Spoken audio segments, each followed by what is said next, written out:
پہلی دفعہ جب اس نے مجھ پر ہاتھ اٹھایا تو میں نے اپنے گھر آ کر اپنی ماں کو بتایا۔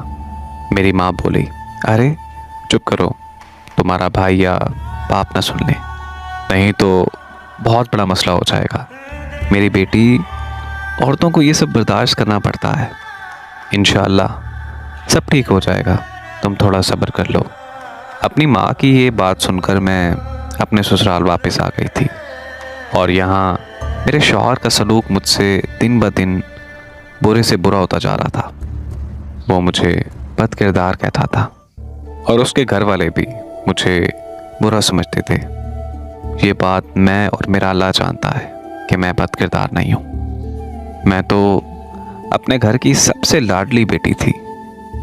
مجھے تو بالکل بھی اندازہ نہیں تھا کہ شادی کے بعد میری زندگی ایسے عذاب بن جائے گی۔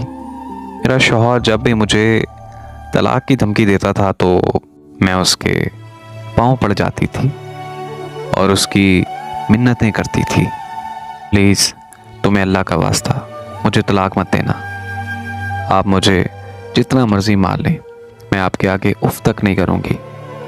ایک وقت تو ایسا آ گیا تھا کہ اس نے مجھے کمرے میں بند کر دیا تھا اور میرے ماں باپ سے میری بات بھی نہیں کرواتا تھا۔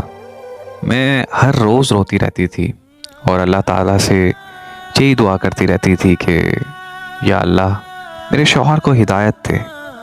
پر ایک دن مجھ پر بے حیائی کا الزام لگا کر اس نے مجھے طلاق دے دی۔